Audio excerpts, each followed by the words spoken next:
The young heavyweight stepped through the ropes at Madison Square Garden with the swagger of someone who believed his own hype, his undefeated record of 23-0 making him feel invincible as he stared across the ring at the man they called the greatest. Tommy "Thunder" Morrison had been talking trash for weeks, claiming that Muhammad Ali was nothing but an old man living off past glory, washed up and ready to be exposed by the new generation. What Morrison didn't realize was that he was about to learn the hardest lesson of his life. Never, ever underestimate Muhammad Ali, especially when he's been disrespected. If you're already feeling the electricity in the air, smash that subscribe button and drop a comment telling me where in the world you're watching from. Because what Ali does to this arrogant challenger is going to remind you why legends are called legends for a reason. Hit that like button too, because this knockout is about to become the stuff of boxing folklore. The atmosphere inside Madison Square Garden on that October night in 1975 was electric with anticipation and tension. Ali had recently returned from his forced exile due to his stance against the Vietnam War, and while he'd already proven he could still fight at the highest level, questions remained about whether the 3.5-year layoff had robbed him of the lightning-fast reflexes and devastating power that had made him heavyweight champion.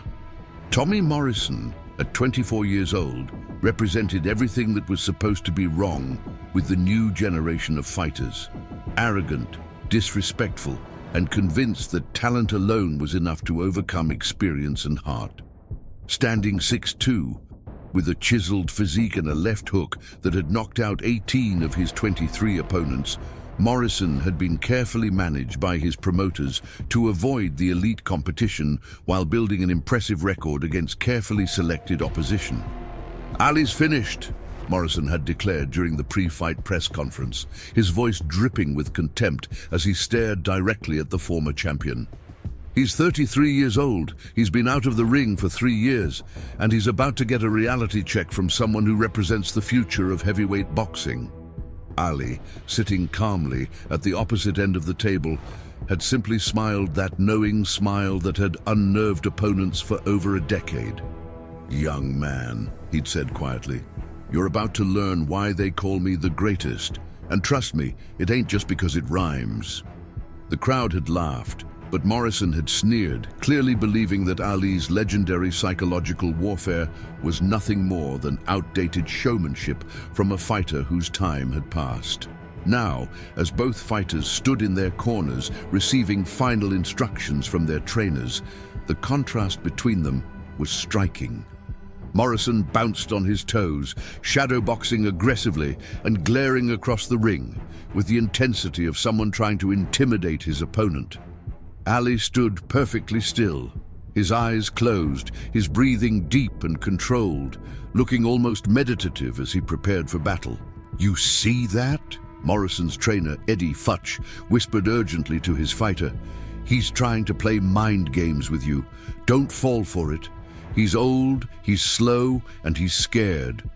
But Angelo Dundee, Ali's legendary trainer, knew better. "Champ," he said quietly to Ali, "this kid doesn't understand what he's walking into. Show him what happens when you disrespect greatness." The bell rang for round 1, and Morrison came out like a man possessed, throwing wild combinations and trying to overwhelm Ali with sheer aggression. For the first minute, it looked like his strategy might work. Morrison landed several solid shots to Ali's body and even caught him with a glancing blow to the head that sent a murmur of concern through the crowd. But Ali was doing what Ali did best. He was studying, learning, calculating. Every punch Morrison threw, every movement he made, every tell in his technique was being catalogued by one of the greatest boxing minds in history. "Is that all you got, old man?" Morrison taunted as he pressed forward, throwing another wild combination that mostly hit air as Ali swayed just out of range. Ali didn't respond verbally, but his eyes, those intelligent, calculating eyes, began to show a glint that anyone who'd followed his career would recognize. It was the look of a predator who had finished studying his prey and was ready to strike. Round 2 began with Morrison still pressing the action, but something had changed. Ali's movements, which had seemed slightly sluggish in the first round, suddenly became fluid and precise. His footwork, the legendary Ali shuffle that had bewildered opponents for years, began to emerge as he started to control the distance and timing of the fight. "Float like a butterfly," Ali whispered to himself, just loud enough for Morrison to hear. "Sting like a bee." Morrison rushed forward with another wild combination, but this time, Ali was ready.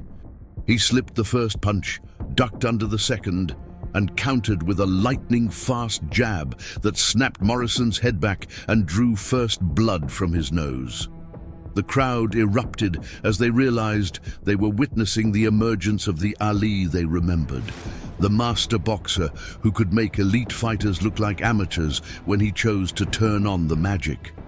"You wanted to see the old Ali," Ali said as he circled Morrison, his hands dancing in that hypnotic rhythm that had mesmerized opponents for over a decade. "Well, here I am." Round 3 was when Morrison began to understand the magnitude of his mistake. Ali started the round by establishing his jab, that piston-like left hand that had been the foundation of his success throughout his career. Every time Morrison tried to get inside, the jab was there, snapping his head back, disrupting his timing, and gradually breaking down his confidence. "You can't hit what you can't catch," Ali taunted as he began to showcase the defensive wizardry that had made him famous. Morrison would throw combinations that looked like they couldn't miss, only to find himself punching air as Ali swayed, ducked, and slipped with the grace of a dancer. But it was the psychological warfare that was really destroying Morrison. Ali began talking to him constantly, not the playful banter he was famous for, but cold, calculated verbal destruction designed to break his opponent's spirit. "You thought this was going to be easy, didn't you?" Ali said as he landed a crisp combination to Morrison's head. "You thought you were fighting some old man who couldn't fight anymore. But you're not fighting an old man, son. You're fighting a legend." Can you imagine the psychological pressure Morrison must have been feeling? If this is giving you chills like it's giving me, drop a legendary in the comments, because what happens in round 4 is going to be talked about for generations. Round 4 was when Ali decided to end the lesson. Morrison came out desperate, knowing that his early aggression hadn't worked and that he was falling behind on the scorecards. He threw everything he had, hooks, uppercuts, wild overhand rights, but Ali made him pay for every missed shot with precise counters that gradually wore him down. "You want to know the difference between us?"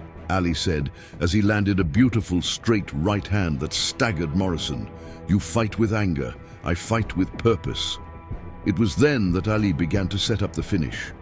He started allowing Morrison to get slightly closer, giving him just enough hope to keep pressing forward, while secretly positioning him for the perfect counterpunch opportunity. Morrison, his face now swollen and bloodied, threw a desperate left hook that would have knocked out most fighters if it had landed.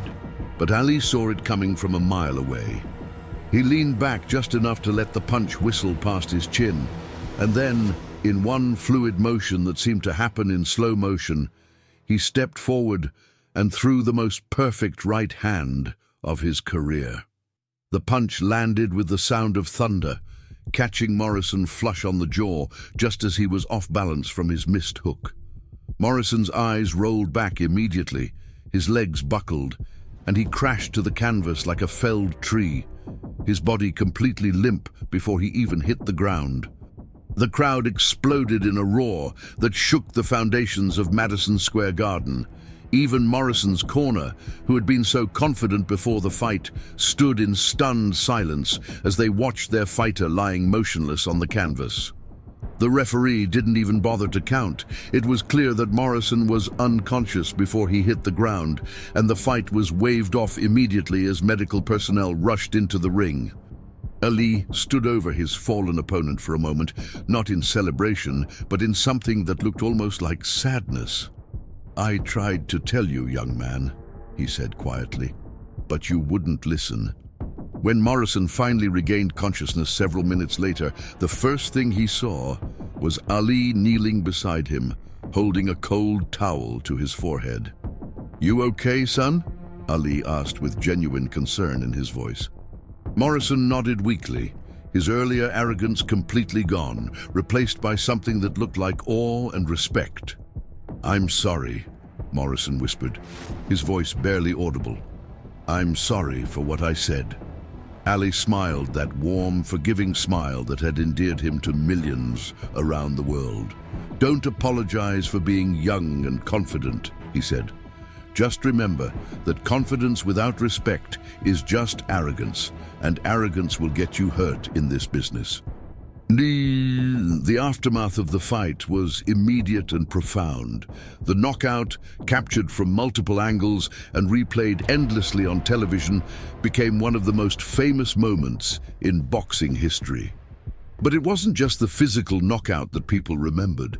It was the way Ali had systematically broken down Morrison's arrogance and taught him a lesson about respect and humility. "I've never seen anything like it," said Howard Cosell during his post-fight commentary. Ali didn't just knock out Tommy Morrison's body, he knocked out his ego, his arrogance, and his disrespect. That young man learned more about boxing and about life in 4 rounds than most fighters learn in their entire careers.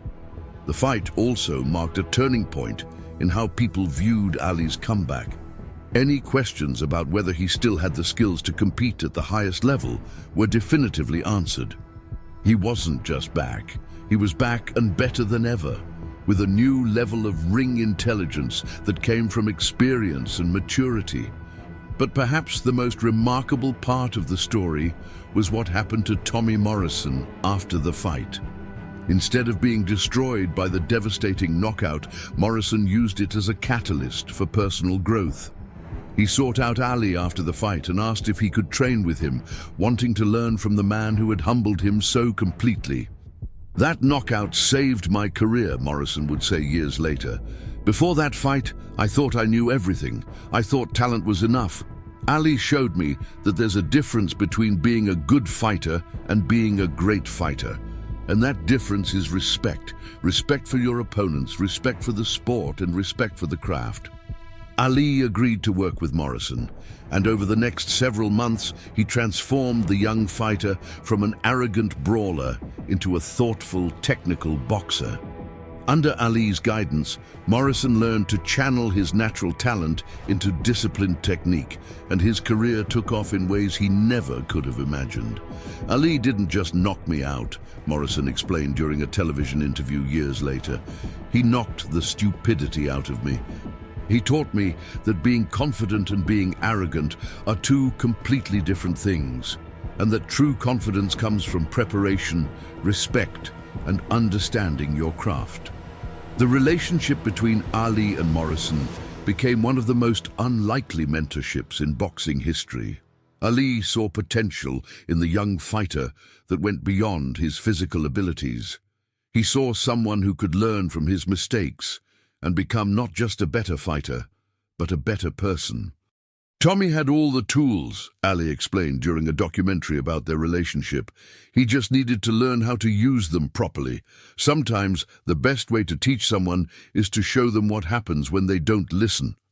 Morrison went on to have a successful career, winning multiple titles and becoming known not for his early arrogance, but for his sportsmanship, his technical skill, and his respect for his opponents. He credited Ali with not just saving his career, but with teaching him how to be a man. "Every time I step into the ring," Morrison said before his retirement, "I carry Ali's lessons with me. Not just the technical stuff, but the important stuff. How to treat people, how to respect the sport, how to handle success and failure with dignity." The knockout itself became the stuff of legend, replayed countless times and studied by boxing analysts and fans around the world. But for those who understood the deeper story, it represented something more profound than just a spectacular finish. It was a master class in how true champions handle disrespect and how they use their platform to teach important lessons. That knockout wasn't about revenge, Ali said during his Hall of Fame induction speech. It was about education. Sometimes the only way to reach someone is to speak in a language they understand, and in boxing, that language is power and precision. The fight also had a lasting impact on how young fighters approached their careers and their relationships with veteran fighters. The boxing world took notice of what happened when arrogance met experience, and many up-and-coming fighters began to show more respect for the legends who had paved the way. Ali changed the culture of boxing that night, observed legendary trainer Freddie Roach. Before that fight, it was common for young fighters to disrespect the older generation as a way to build their own reputation. After seeing what happened to Morrison, fighters started to understand that there's a difference between confidence and disrespect. Years later, when Ali was diagnosed with Parkinson's disease and his speech became difficult, Morrison was one of the first people to visit him. The two men, who had started as bitter enemies, had become like father and son, bound together by a moment of violence that had ultimately taught them both about the power of respect and redemption. Ali gave me the greatest gift anyone ever gave me, Morrison said during Ali's memorial service. He knocked me down so I could learn how to stand up properly. He destroyed my arrogance so I could build real confidence. He ended my career as a bully so I could start my career as a champion. Indeed, the knockout remained a defining moment for both fighters, but for different reasons.